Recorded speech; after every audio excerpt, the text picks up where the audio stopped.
All right, let's talk about leadership. Today, we're going to look at it from the top down. It's that classic, super powerful, and yeah, sometimes controversial way of running things. You see it everywhere, from armies to giant auto empires. So what's it really all about when we say we're leading from above? So, to really get a handle on this, I want you to picture something. Imagine you're an investor, way up high in a corner office, looking down at a huge factory floor.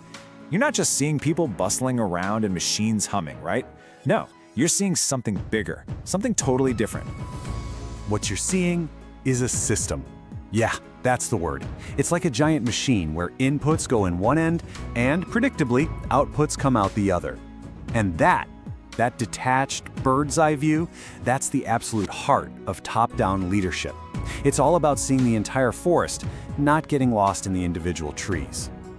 Okay, so let's break that down. What exactly is this view from the top?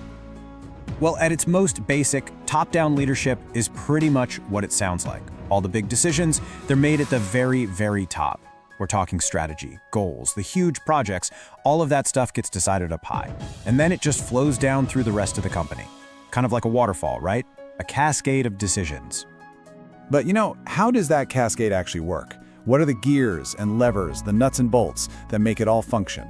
This is where we get into the real mechanics of control. And what's so fascinating is how this really lays out the blueprint. Okay, so look, it all starts with centralized decision-making. That's step one. Then, that decision travels down a really clear chain of command.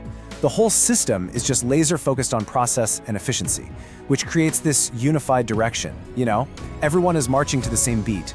And here's the kicker. It means high accountability sits right there at the top. The buck stops there, literally. And that chain of that is the absolute backbone of this whole model. You can think of it like the wiring in a house, or maybe even the nervous system of the organization. It's this clear, unbroken line of authority, making sure that an instruction from the CEO gets all the way down to the frontline employee without getting garbled or lost. Yeah, and this flowchart just lays it out perfectly. Look at this. It kicks off with the executives setting the big strategy.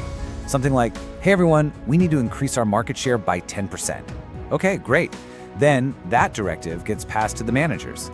Their job is to break it down into actual tasks for their teams. And then finally, the employees on the ground execute that work. See? It's a super clear, straight line from the top all the way to the bottom. Okay, but all of this clarity, all of this control, it doesn't come for free. There's a price to pay. So let's flip the coin over and look at both sides, the good and the bad of this approach. On the strengths are pretty obvious, right? Decisions get made super fast, it's crystal clear who's accountable, and everybody is rowing in the same direction. But, and this is a big but, the weaknesses can be a real problem. That same rigid structure can totally crush innovation coming up from the bottom.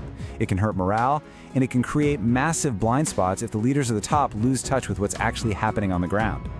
And this chart right here, even though it's hypothetical, it makes a really powerful point. Think about it. Where do most of the game-changing ideas come from? A lot of the time, they don't come from a top-down order. They bubble up from the employees who are actually dealing with the customers every single day. A really strict top-down system, well, it risks cutting off that exact lifeline of new ideas. So, here's the key takeaway. The clarity and the efficiency you get from that top-down view, it can come at a huge cost. You might lose all that amazing creativity and energy that's happening down at the ground level.